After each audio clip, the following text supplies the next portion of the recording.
तस्मै श्री गुरुवे नमः। श्री चैतन्य मनोविष्टम स्थापितं येन भूतले स्वयं रूप कदा मह्यं ददाति स्वपदान्तिकम्। वन्देऽहं श्रीगुरो श्रीयुतापदिकमलं श्रीगुरून् वैष्णवांश्च श्रीरूपं सागरजातं सहगण रघुनाथान्वितं तं सजीवं सावद्वैतं सावधूतं परिजनसहितं कृष्णचैतन्यदेवं श्रीराधाकृष्णपादान् सहगण रघुनाथान्वितं तं सजीवं सावद्वैतं सावधूतं परिजनसहितं कृष्णचैतन्यदेवं श्रीराधाकृष्णपादान् सहगण ललिता श्री विशाखान्वितांश्च नमो विष्णुपदाय कृष्णपृष्ठाय भूतले श्रीमते भक्तिवेदांत स्वामिनिति नामने नमस्ते सारस्वती देवी गौरवाणी प्रचारिणे निर्विशेष शून्यवादी पाश्चादेशतारिणे। हरे कृष्ण।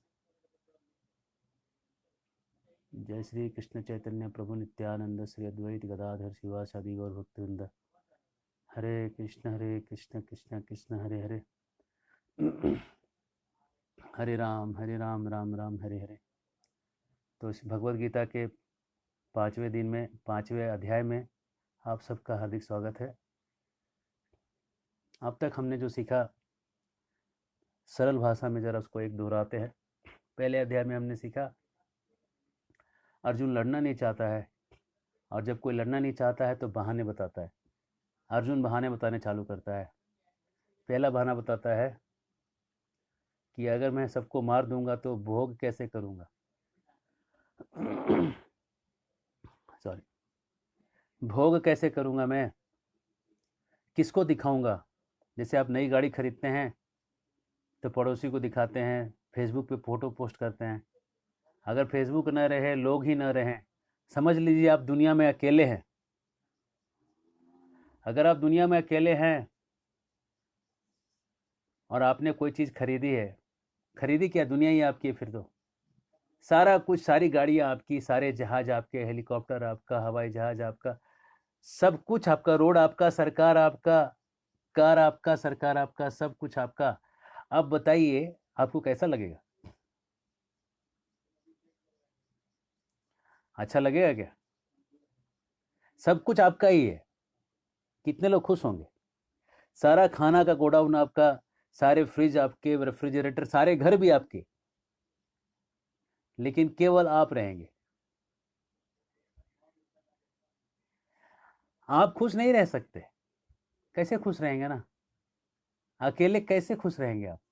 तो इसलिए किसी को तो दिखाएंगे ना कि मेरे पास ये सब कुछ है। कम से कम एक बीवी भी जिसकी रहेगी तो कहेगा कि देख मेरे पास क्या है। अगर वो भी ना रहे, अकेला आदमी और सारा संसार, पागल हो जाएगा आदमी। तो हम जो कमाते हैं वो किसी को दिखाते हैं, और जब दिखाते हैं तो बड़ा अच्छा लगता है। तो अर्जुन कहता है कि हम जब ये कमाएंगे, राज्य को कमाएंगे, तो हम किसको दिखाएंगे? पहला कारण देके बोलता है हम लड़ाई नहीं करेंगे। दूसरा कारण बताता है, अरे इतने लोगों को मारेंगे, मर्डर का सीन बनेगा, कितना खराब होगा, पाप लग जाएगा। ओहो हो, पाप लगेगा, पाप, पाप तो लगेगा। तीसरा कारण उत्तर आएगा बाद में। तीसरा कारण कहते हैं कि जब हम इतना सब लड़ाई करेंगे, इतने सारे लोग जो मरेंगे, तो मरने से क्या होगा? उनकी स्त्रियां विधवा हो जाएंगी और कुल धर्म नष्ट हो जाएगा, संस्कार नष्ट हो जाएंगे। ये भी बहुत बड़ा कारण है। और कारण बताते हैं, जब कोई नहीं रहेगा, मरने वालों का पिंडदान कौन करेगा? कम से कम आदमी की इच्छा तो होती है कि मरने के बाद मेरा कोई अग्नि संस्कार, कोई मेरा बेटा करे या कोई करे। अगर पता चला कि कोई अग्नि संस्कार करने वाला ही नहीं रहा, बड़े दुख की बात है। मरने वाले को मुखाग्नि तक कोई नहीं दे रहा, बहुत बहुत दुख की बात है। अगर कोई मर गया, उसको कोई शमशान पहुंचाने वाला भी कोई नहीं रहा, शरीर को कहीं फेंकना पड़ गया। कृष्ण कृष्ण कृष्ण, विष्णु विष्णु विष्णु। कहते हैं अर्जुन कि अरे यही तो होगा, इतने सब लोग मर जाएंगे, पिंड कौन दान करेगा, अरे जलाएगा कौन, कैसे ये सब होगा? चौथा कारण कर देते हैं। पांचवा कारण कहते हैं कि ये नहीं समझ में आ रहा है कि लड़ना चाहिए कि नहीं लड़ना चाहिए। धृतराष्ट्र के बच्चे अगर हमें मार दें वो अच्छा होगा या हम उनको मार दें वो अच्छा होगा?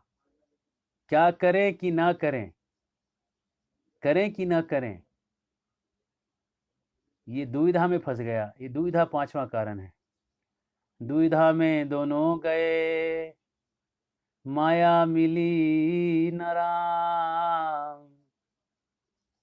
दुविधा में दोनों डूब गए, माया भी नहीं मिली, राम भी नहीं मिले।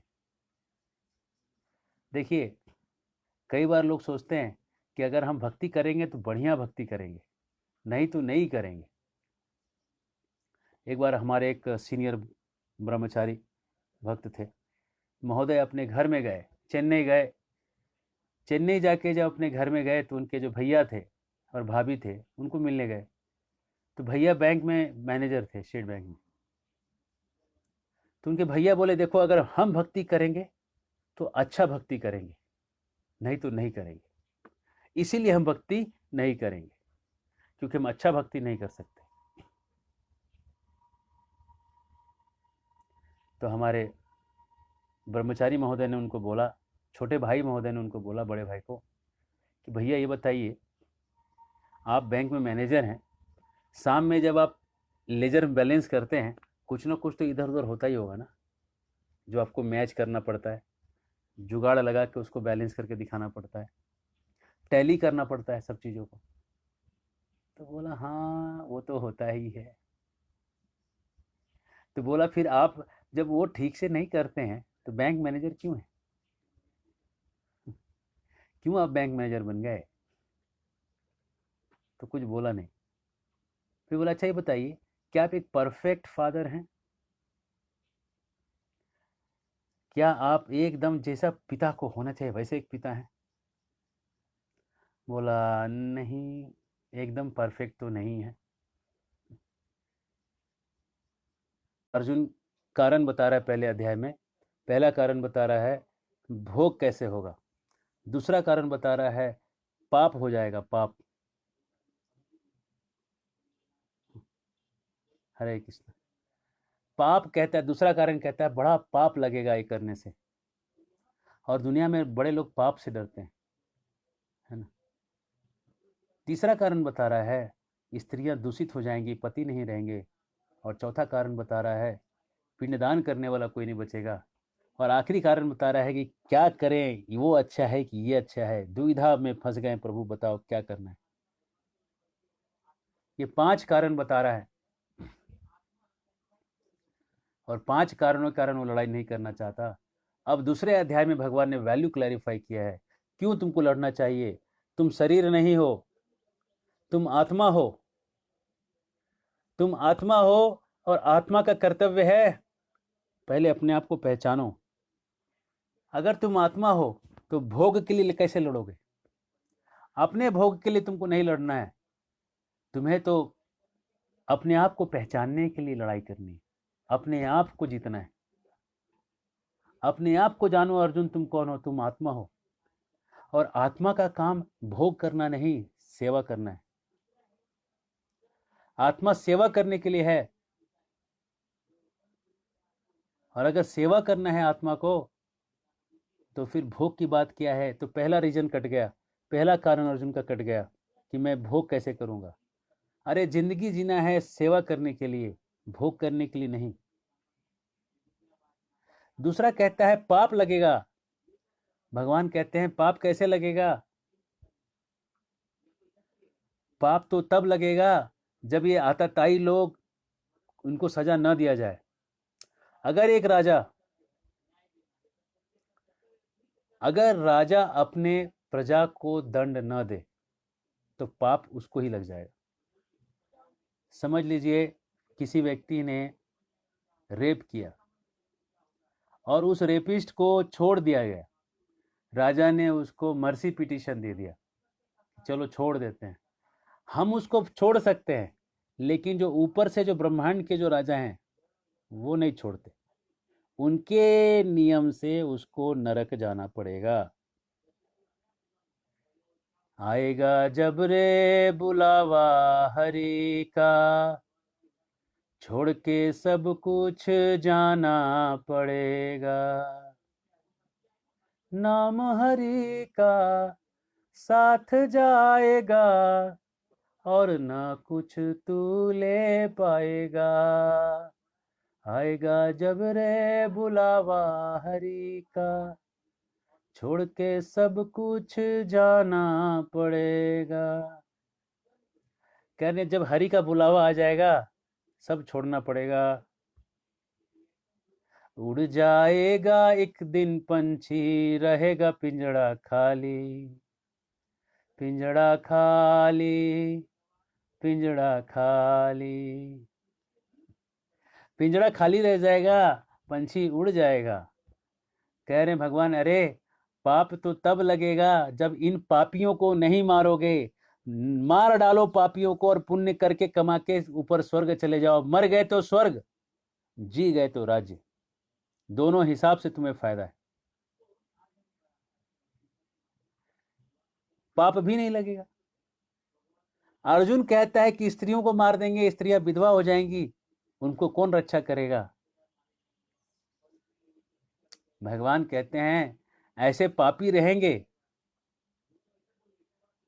तो इन पापियों के सामने ये तो भरी सभा में स्त्रियों को निर्वस्त्र कर सकते हैं।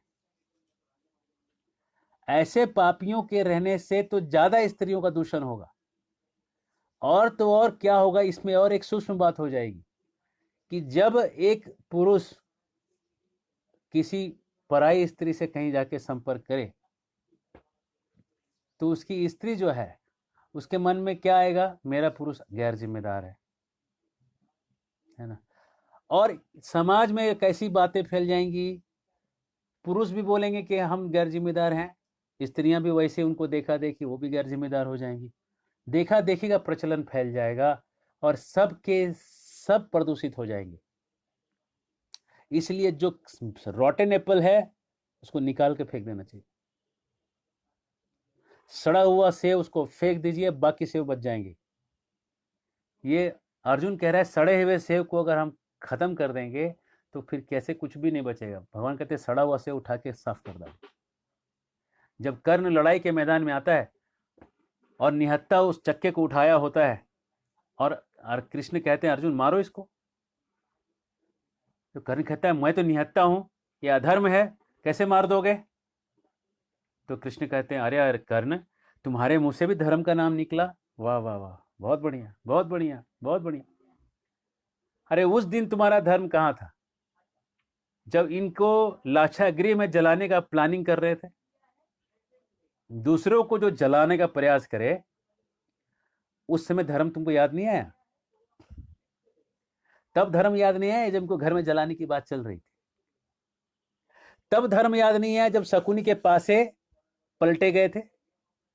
दुर्योधन के पास शकुनी के पासे थे, शकुनी के पास दुर्योधन का पासा था, पहले से हेरा फेरी हो गया था, जीतना शुरू इसलिए दुर्योधन को जीतता ही थी। और ये राज दुर्योधन कर्ण जानता था। जब कर्ण ये राज जानता था तो फिर तब उसने धर्म का साथ क्यों नहीं दिया। और तब तुमने धर्म नहीं सोचा जब एक अबला नारी को घसीट के बीच राज्य में लाया गया, बीच सभा में लाया गया और उसको निर्वस्त्र करने का प्रयास किया गया। तब तेरा धर्म कहां था। मार अर्जुन मार। जीने का अधिकारी नहीं।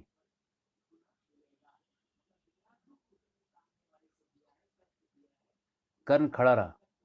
कर्ण जानता था मैंने गलत किया। चौथा कारण कहते हैं अर्जुन,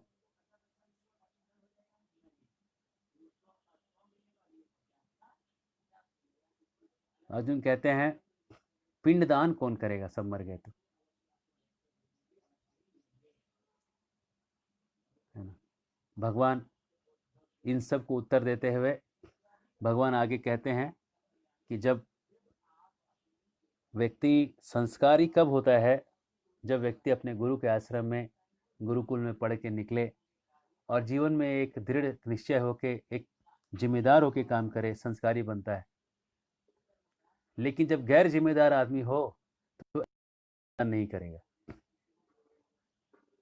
इन गैर जिम्मेदारों को मार दो तो ही कुछ धर्म बचेगा, नहीं तो जो बचा हुआ है वो भी खत्म हो जाएगा। जो अच्छा बच गया उसको लेके अच्छा प्रोपेगेट करना चालू करो, है ना। तो जब ये हुआ तो दूसरा अध्याय में आत्मा का ज्ञान दिए और थोड़ा आत्मा का ज्ञान देके उसको सिखाए। तीसरे अध्याय में उसको आगे लेके जाते हैं, कहते हैं कर्म कैसे किया जाए, कर्म करने के बारे में बताते हैं और कहते हैं कि कर्म जो है वो जो बुद्धि योग है वो बुद्धि योग श्रेष्ठ है और बुद्धि योग से उसको प्रवृत्त करते हैं कर्म करने में। चौथे अध्याय में भगवान ज्ञान देते हैं कि आत्मा क्या है, भगवान का स्वरूप क्या है, और आप आत्मा को पहचानना चाहते हो तो भगवान के स्वरूप को पहचान लो। और ये इतना गहरा ज्ञान कैसे समझ में आएगा? तद विधि परिपाते न, गुरु को शरण चले जाओ। गुरु को शरण चले गए तो आपको तुरंत समझ में आ जाएगा कि ज्ञान क्या है। जब शरण होके, हाँ, कल मैं अतुलाई की कथा बता रहा था, आधी कथा बताई, आधी कथा रह गई। तो अतुलाई जो थी वो रामानुजाचार्य के गुरु की बेटी थी और रामानुजाचार्य उसको बहन मानते थे। रामानुजाचार्य के एक शिष्य थे दासरथी। दासरथी जो थे उनको गीता का मर्म समझना था, गीता में शरणागति का मर्म क्या है ये समझना था उनको। तो रामानुजाचार्य ने दासरथी को बोला कि इधर आओ। अतुलाई आके कह रही है मुझे कि इसके घर में 2 किलोमीटर दूर से पानी लेके आना पड़ता है, बहुत मेहनत करना पड़ता है, तो तुम जाके इसके गांव में इसको मदद करना। तो दासरथी ठहरे प्रकांड विद्वान, वेदांत सूत्र के ज्ञाता दासरथी, गुरु आदेश पे एक मामूली सी गृहिणी के पीछे पीछे जाके उन्होंने एक नौकरी करके उनके घर में सेवक के रूप में, भृत्य के रूप में रहना स्वीकार किया। करते क्या थे? सब्जियां काटते थे, पूरे परिवार की सब्जी काटते थे, पानी 2 किलोमीटर दूर से उठा के लेके आते थे, सारा छोटा छोटा सेवा करते थे घर का। अतुलाई खुश थी कि ऐसा उन्होंने एक सेवक प्राप्त कर लिया। गांव में किसी को पता नहीं कि ये कौन है जो नया सेवक है। 6 महीने ऐसे चलता रहा। 6 महीने के बाद उस गांव में एक पंडित जी आए, बड़े पंडित जी आए, और वहां उतर के उन्होंने शास्त्रार्थ करना चालू किया। शास्त्रार्थ में ऐसा शास्त्रार्थ करते थे कि सबको हरा देते थे। और उसी समय दासरथी माथे पे गगरा लेके, मटके, पहले के जमाने में माथे पे मटके लेके स्त्रियां जाया करती थी। अभी अतुलाई के सेवक थे तो उन्होंने उनका काम लेके अपने माथे पे मटके, एक के ऊपर 2-3 मटके लेके ऐसा पानी भर के ऐसा जा रहे थे, ऐसा पकड़ के।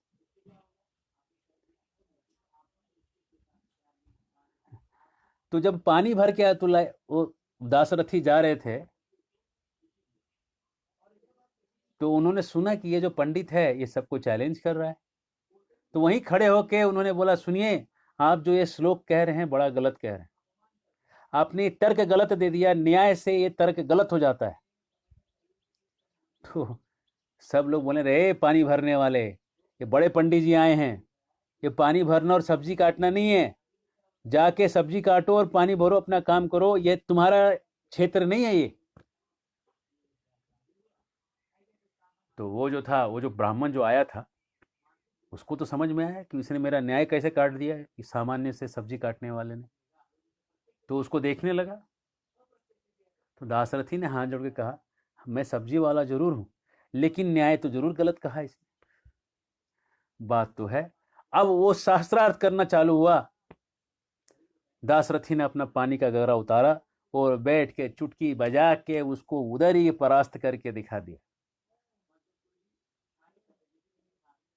गांव वाले एकदम अवाक, हैरान, मुंह खुले, आंख चौड़ी हो गई, निहार के देखते रह गए। तो सब गांव वाले बोले, कौन महात्मा है जी भाई? अतुलाई के पास गए, बोले किसको ले आई हो अपने मैं कैसे पकड़ के? तो कहने लगी, ये तो हमारे गुरुजी का शिष्य है, इसका नाम दासरथी है, और हमें घर में काम करने वाला कोई नहीं था तो हमारे गुरुजी ने इसी को भेज दिया। तो गांव वाले बोले, अरे ऐसे कोई विद्वान आदमी को अपने घर में काम पे लगाता है क्या? सारे गांव वाले मिलके गए श्रीरंगम मोर्चा लेके रामानुजाचार्य के पास। कहले, गुरुदेव ये आपने क्या अनर्थ कर दिया है? इतने बड़े प्रकांड विद्वान दासरथी और इतना छोटा सा काम लगाया है उसको करने को। ऐसा क्या आपने उसको कह दिया? ऐसा क्या उसको प्राप्त होगा उस आतुलाई की सेवा से? रामानुजाचार्य बोले, हाँ। बोले, सुनो, उसको शरणागति सीखना था। मैंने उसको आज्ञा दिया।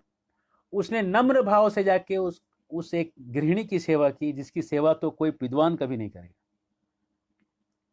जब इसका अहंकार शून्य हुआ तो ये ज्ञान के लायक बन गया। तब जब दासरथी को उन्होंने कहा बुलवा लो, और दासरथी तब आए और बोले, अब तुम ये सीख सकते हो शरणागति का मर्म क्या है। तो जब तक आप गुरु के आश्रय में जाके बर्तन नहीं घिसोगे, तब तक ये मर्म शरणागति का नहीं समझ में आएगा। ये पढ़ लेने से ये ज्ञान नहीं आएगा। पढ़ाकू वाला ज्ञान नहीं है भाई, ये ज्ञान आत्मसात करने वाला ज्ञान है। मदन मोहन मालवीय जी, बनारस हिंदू विश्वविद्यालय के संस्थापक, एक बार भक्ति सिद्धांत सरस्वती ठाकुर के पास मिलने गए और उनको कुछ गीता में सवाल थे जो उनको पूछने थे। प्रभुपाद जी के गुरु महाराज भक्ति सिद्धांत सरस्वती ठाकुर श्रील प्रभुपाद उनके पास जो गए, तो भक्ति सिद्धांत सरस्वती ठाकुर ने उनको कहा, आप पीछे जाके विग्रहों के जो बर्तन धुल रहा है, जो पुजारी जो धो रहा है, उसकी जाके मदद करके जरा बर्तन धोइए। तो बड़े नम्र थे मदन मोहन मालवीय जी, थे बड़े व्यक्ति, लेकिन अंदर से बड़े नम्र व्यक्ति थे। वो चले गए और पुजारी के साथ खुशी खुशी बर्तन धोने लगे, खुशी खुशी बर्तन धोने लगे। और जब बर्तन धोने के बाद वो जब वापस आए, तो भक्ति सिद्धांत सरस्वती ठाकुर ने कहा, चलिए अब पूछिए क्या सवाल है। तो मदन मोहन बोले, मुझे अपने प्रश्न का उत्तर मिल गया। जब आप शरण चले जाते हो, ज्ञान प्रकट हो जाता है। ज्ञान प्रकट हो जाता है, क्या शेष रह जाता है? अपने आप को आप इतने प्रसन्न अवस्था में प्राप्त कर लेंगे जैसे वो ज्ञान प्राप्त हो जाएगा। चौथे अध्याय में यही सिखाते हैं कि शरण चले जाओ गुरु के।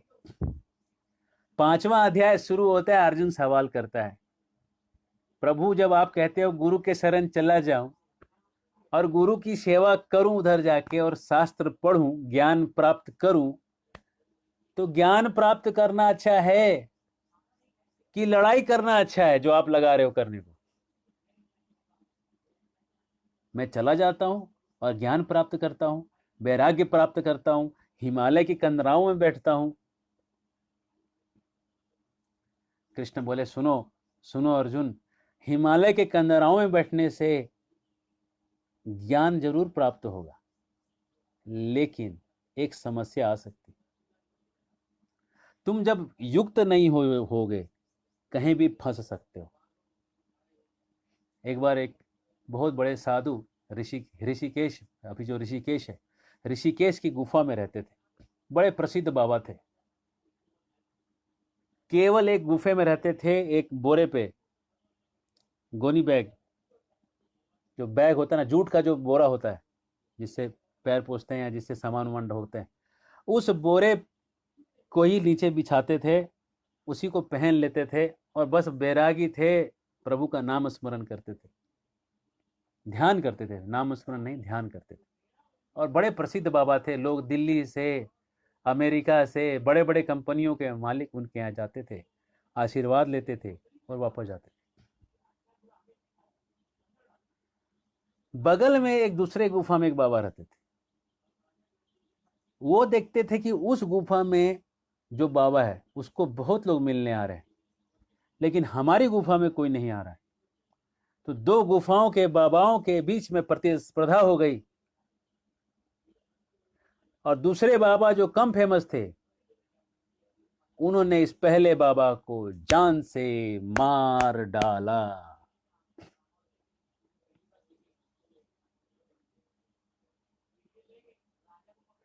आपने संसार छोड़ दिया, लेकिन पद प्रतिष्ठा नहीं छूटी। तो ज्ञान का खतरा क्या है, ध्यान का खतरा क्या है? प्रतिष्ठा। ये प्रतिष्ठा ध्यान वालों का बड़ा खतरा है। कृष्ण कह रहे हैं, अर्जुन, ये कर्म करने से जो फल प्राप्त होता है, उस फल को भी छोड़ दो, उस प्रतिष्ठा को भी छोड़ो। प्रतिष्ठा तुम्हें फंसा देगी। उस प्रतिष्ठा को छोड़ो अर्जुन। अगर उस प्रतिष्ठा को छोड़ सकोगे तो इससे ज्ञान से ऊपर भक्ति के मार्ग तक पहुंच जाओगे। 5वां अध्याय भगवान यही सिखा रहे हैं, कर्म का फल कृष्ण को दे दो और भक्ति कर लो। केवल सूखा सन्यासी मत बनो। सूखा सन्यास लेने का खतरा यह है कि तुरंत प्रतिष्ठा आती है। अगर आपके अंदर योगिक शक्तियां आ जाएं, उड़ने की शक्ति आ जाए, राख को सोना बनाने की शक्ति आ जाए, ऐसा हाथ घुमा के आप राख गिरा दो, ऐसा हाथ घुमा के आप कैश गिरा दो, ऐस गिरा दो, ट्रेस गिरा दो, जितने चीजें गिराना गिरा दो, आप जरूर फेमस हो जाओगे। फेमस, बहुत प्रतिष्ठित हो जाओगे। लेकिन भक्ति का मार्ग प्रतिष्ठा का मार्ग नहीं है। भक्ति के मार्ग में ये प्रतिष्ठा भी खतरा है। और इस खतरे से बचने के लिए कर्म का फल कृष्ण को देना चाहिए। एक बार एक ब्रह्मचारी था, जंगल में रहता था। काफी तपस्या किया उसने गुरु के यहाँ। तपस्या करके इतनी शक्ति अर्जित कर ली उसने, चेहरा एकदम तेज से एकदम चमकता था। तो जब वो गुरु के आश्रम जंगल से निकला और गांव की तरफ जाने लगा कुछ काम से, रास्ते में एक बरगद के पेड़ के नीचे बैठा, ऊपर से पक्षी ने उसके ऊपर विष्ठा कर दिया। पक्षी का जो विष्ठा है उसके सर पे ही गिर गया। इसने ऊपर देखा, इतना गुस्सा था, गुस्से से उस पक्षी को जला दिया। पक्षी जल के राख हो गया। ब्रह्मचारी को पता चला, अरे मेरे अंदर इतनी शक्ति आ गई, मुझे भी पता नहीं था। ब्रह्मचारी वहां से जंगल से निकल के गांव में आया। गांव में एक घर पे भिक्षा मांगने के लिए गया और आवाज लगाया, भवती भिक्षाम देही, कुछ भिक्षा, कुछ चावल दाल सब्जी दीजिए या कुछ दीजिए।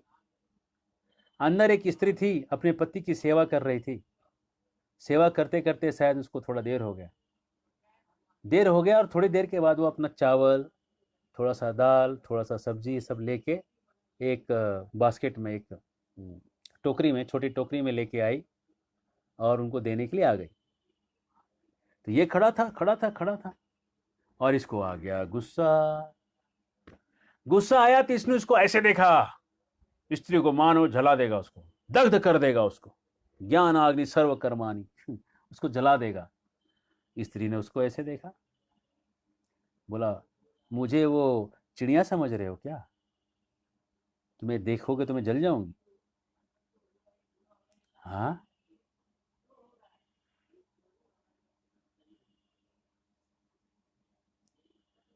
ब्रह्मचारी को समझ में आया कि इसको कैसे पता चला कि मैंने एक चिड़िया जलाई है बीच रास्ते में, और ये जल क्यों नहीं रही है, ये मेरी शक्ति इस पे क्यों नहीं लग रही है। तो ऐसा होता है श्रोतागण, जब कोई ब्रह्मचारी तपस्या आश्रम में करता है, उसको जो शक्तियां प्राप्त होती है, जो तेज प्राप्त होता है, वही तेज एक स्त्री अपने पति की सेवा करके प्राप्त करती है। अगर वो पतिनिष्ठ पत्नी है तो उसको हाथ लगाने से संसार में तबाही मच सकती है। और यही द्रौपदी के साथ हुआ। जब द्रौपदी को हाथ लगा दिया, कृष्ण से रहा नहीं गया। कृष्ण का फिनिश, खत्म कर डालो सबको। कृष्ण ने कहा हो गया इनका काम खत्म, मार डालो सबको, कोई किसी को जीने का अधिकार नहीं। और हम ये देखते हैं कि 5वां अध्याय जो है, इसकी शुरुआत है कर्म करना चाहिए कि संन्यास लेना चाहिए। कृष्ण कहते हैं कर्म करो और मेरे को अर्पण करो, ज्यादा अच्छा है, संन्यास लेना कम अच्छा है। 5वें अध्याय में भगवान इस बात को पूरा सिखाते हैं, और सिखाते समय कहते हैं, हाँ, अज्ञाने आवृतम ज्ञानम तेन मुह्यन्ति जंतवा ज्ञानेन तु तद ज्ञानम ऐसा नासति महात्मा। कह रहे हैं कि जब ऐसा ज्ञान प्रकट होता है, जब ज्ञान प्रकट हो जाएगा, जब आप जान जाओगे कि मैं आत्मा हूं, तो भगवान की सेवा में जब लग जाओगे तो 3 चीजें हो जाएंगी आपके जीवन में। 3 चीजें क्या हो जाएंगी? कहते हैं, भोक्ताराम यज्ञ तपसाम सर्वलोक महेश्वरम सुहृदम सर्वभूतानाम ज्ञात्वाम शांतिम रिक्षति।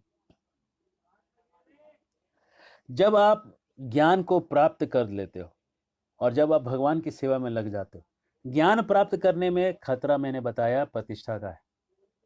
ज्ञान प्राप्त करेंगे, तपस्वी बनेंगे, प्रतिष्ठा का खतरा, सिद्धियां बहुत आ जाएंगी, शक्तियां बहुत आ जाएंगी, शक्तियों कारण आप बहुत प्रसिद्ध हो जाएंगे। प्रसिद्ध होने के बाद आपका भक्ति और साधना छूट जाएगा और लोगों के वाहवाही सुनने में ही समय निकल जाएगा।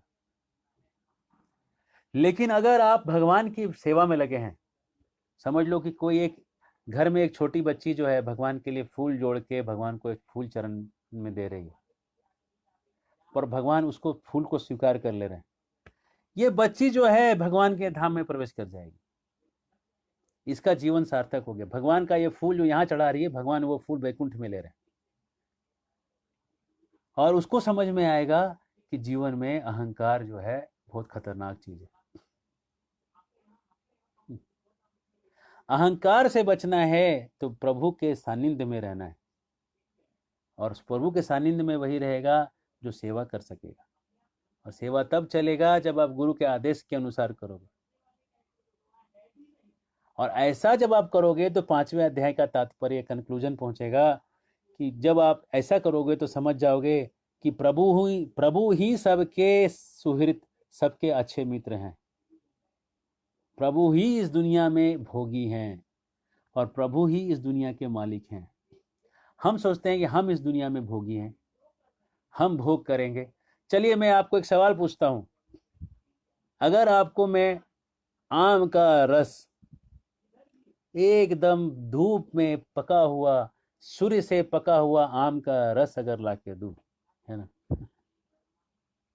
अगर आप खेती करें तो आपको पता चलेगा कि ऑर्गेनिक सब्जियां कितनी टेस्टी होती है। इधर देखिए, ये पंपकिन, इधर देखिए, ये पूरे हमारे खेती के प्रोडक्ट हैं और इतना टेस्टी है, इसको अगर आप सांभर में डाल देंगे, गजब का टेस्ट आ जाता है सांभर में। अब आप समझिए, ये केवल पंपकिन, ये कोहड़ा है, ये भोपला है, जो भी नाम से आप जानते हो इसको, है ना, अगर इसका इतना टेस्ट आ सकता है तो धूप में उगे हुए बिना कार्बेट से पके हुए आम का टेस्ट तो क्या कहना है ना। तो जब आप आम का अगर आपको रस मिला जाए, एकदम सबसे बढ़िया आम का रस आपको दिया गया, उसके ऊपर कुछ लाल, कुछ अच्छे अच्छे और कुछ ड्राई फ्रूट्स काट के, किशमिश विशमिश काट के भी उसमें सजा दिया गया, पूरा एक जग, बड़ा जग बना के आपको दे दिया गया ग्लास के साथ, लीजिए जितना पीना पी लीजिए, है ना। आप कितने गिलास पी पाएंगे?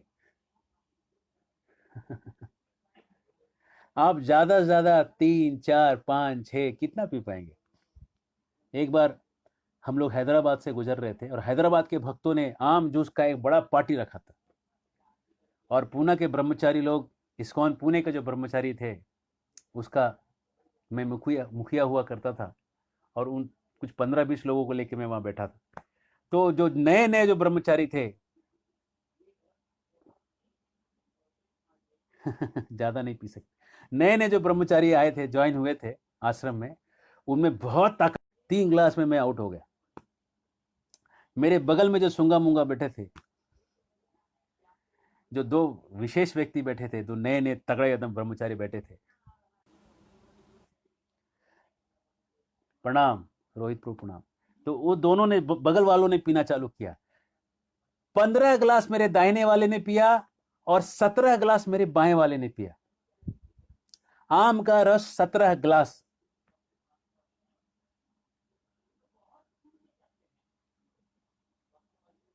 हरे कृष्णा। आप वहीं थे पद्मपुरी जी? अच्छा। आपने कितना ग्लास पिया था? आप 3 में आउट हुए थे कि 15 तक पहुंचे थे?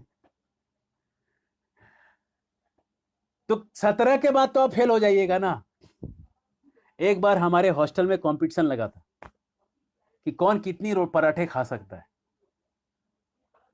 तो जो सबसे स्ट्रांग था उसने 15 पराठे खा के दिखाए थे।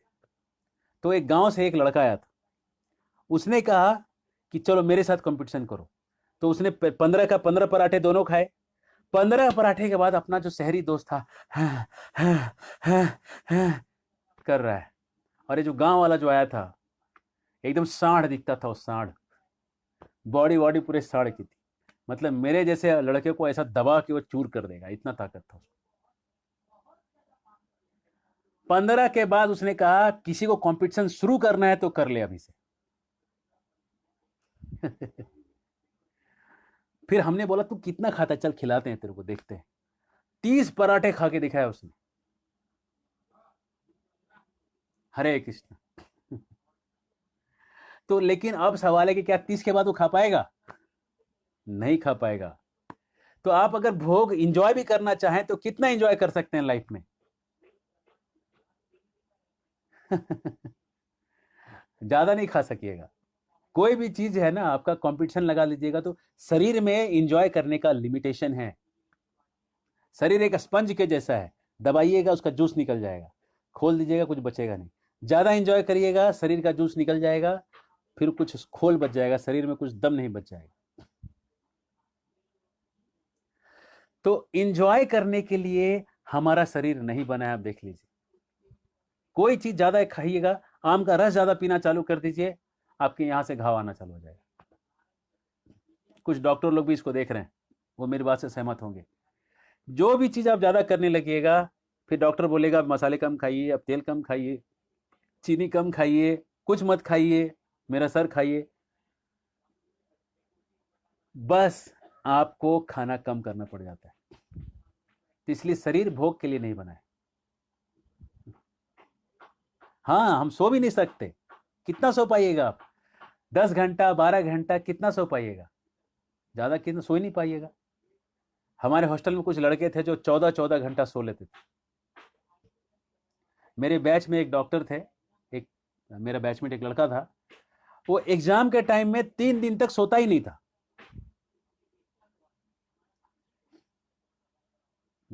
काफी मोटा था, कपिल नाम था उसका। और एक लड़का था, वो क्या करता था, वो एक बड़ा जार में कॉफी भर के 10-20 कप कॉफी भर के रख लेता था और रात भर कॉफी पी पी के जग के परीक्षा देता था। राजस्थान से था वो। तो ऐसे ऐसे डॉक्टर्स थे हमारे पढ़ने वाले। तो मेरा कहने का मतलब है कि शरीर में भोग करने का लिमिटेशन है। हाँ, भोग नहीं कर सकते। समझ लो ठाकुर जी को हम नहाते हैं, अभिषेक करते हैं। अगर वो अभिषेक दूध, दही, घी, शहद, ये सब के सब उससे हमारा स्नान किया करवा दिया जाए तो हम उसके सर्दी से ही मर जाएंगे।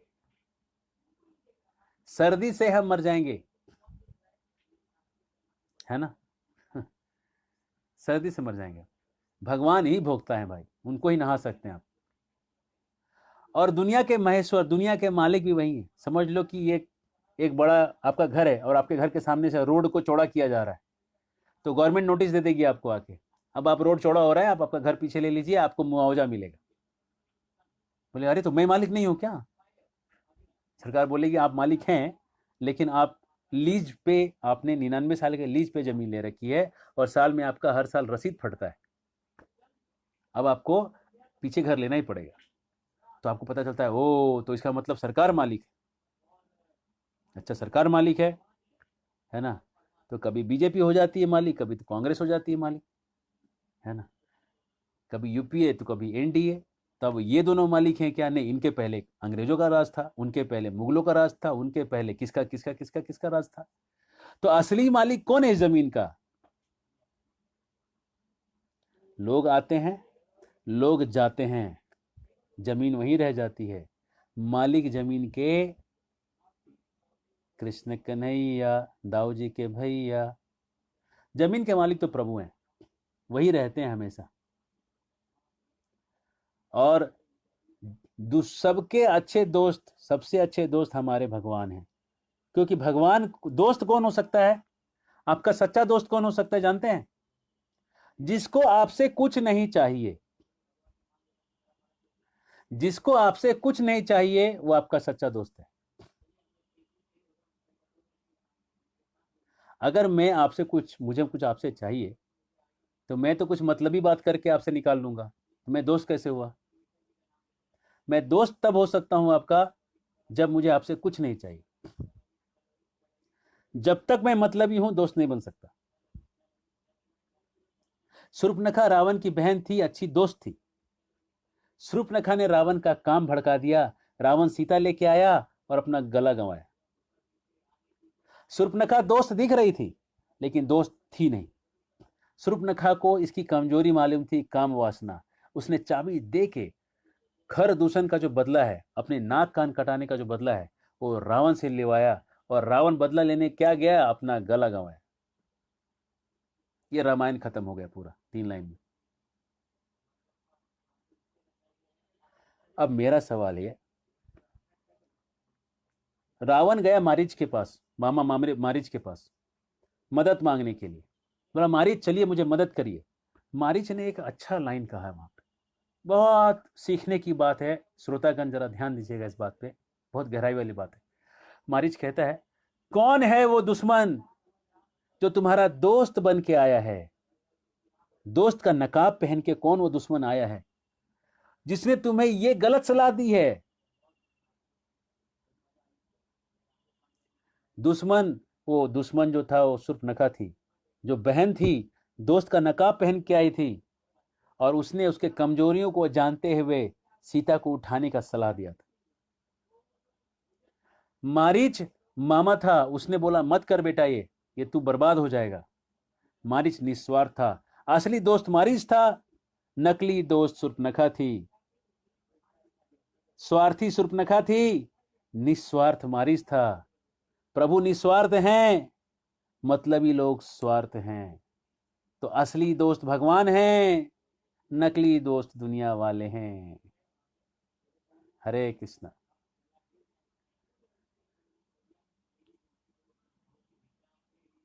याद रखिएगा, असली दोस्त वो है जिसको आपसे कुछ नहीं चाहिए, और प्रभु को आपसे कुछ नहीं चाहिए, भगवान को आपसे कुछ नहीं चाहिए। भगवान को आपसे बस आपका प्रेम चाहिए।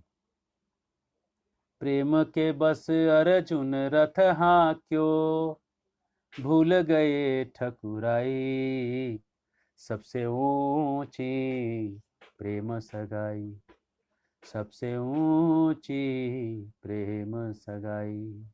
जूठे फल सबरी के खाए, बहुविध कहाँ विध प्रीत लगाई, सबसे ऊंची प्रेम सगाई, सबसे ऊंची प्रेम सगाई,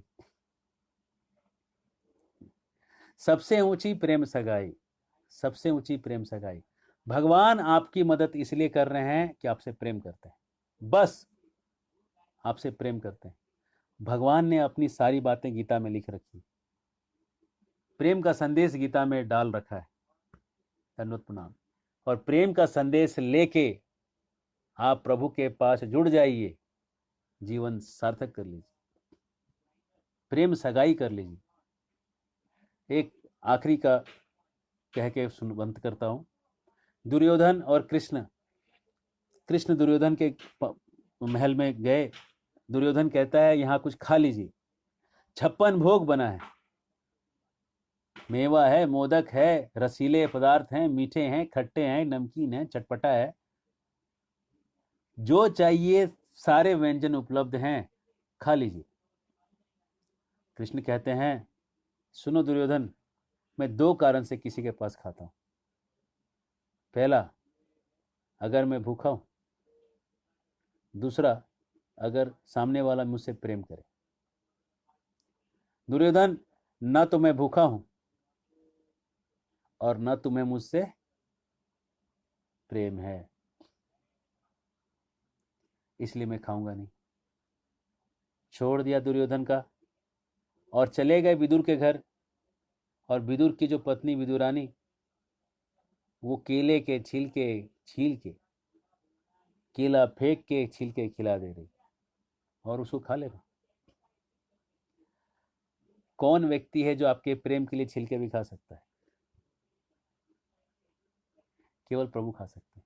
इससे सिद्ध होता है LHS is equal to RHS कि भगवान आपके सच्चे दोस्त हैं। उनको सच्चा दोस्त मानिए, उनकी वाणी को पढ़िए। जब कभी लाइफ में कंफ्यूजन हो, आप इस वाणी को पढ़िए, भगवान की वाणी को पढ़िए, आपके जीवन में कल्याण हो जाएगा। यही 5वां अध्याय है। 5वां अध्याय का अंत है, कंक्लूसार है। भगवान आपके शुभ चिंतक हैं। गीता पढ़िए। भगवान दुनिया के मालिक हैं, आप दुनिया के मालिक नहीं हैं। कभी भी कुछ हो जाएगा तो आप मालिक नहीं होते, और भगवान ही भोक्ता हैं। आप तो आम का रस भी 15 ग्लास नहीं पी सकते, तो आप भोक्ता कैसे हो सकते हैं? हरे कृष्णा। कल हम यहाँ के बाद, जब भगवान को आप जान गए, तो फिर 6ठा अध्याय में प्रवेश होगा। 6ठे अध्याय में भगवान ये कहते हैं कि ध्यान कैसे करते हैं, योगी कितने प्रकार के होते हैं, और योगियों में सबसे बढ़िया योगी कौन है, इसकी चर्चा कल करेंगे। सबसे बढ़िया योगी कौन है? क्या हिमालय में रहने वाला सबसे अच्छा योगी है, जो कुछ नहीं खा रहा है, बर्फ में बैठ रहा है? क्या घर में रहने वाली, जो भगवान को दाल पका के बस नैवेद्य दिखा रही है, वो, क्या वो भी योगी है? क्या है वो भी योगी है? इन योगियों में से सबसे बड़ा योगी कौन है, ये कल देखेंगे। अगर आपके कोई प्रश्न हो तो आप इसमें डाल दीजिएगा, चैट में डाल दीजिएगा। उसको या तो हम आंसर कर देंगे या तो कल उसका आंसर करेंगे। बहुत बहुत धन्यवाद। श्रील प्रभुपाद की जय। हरे कृष्ण।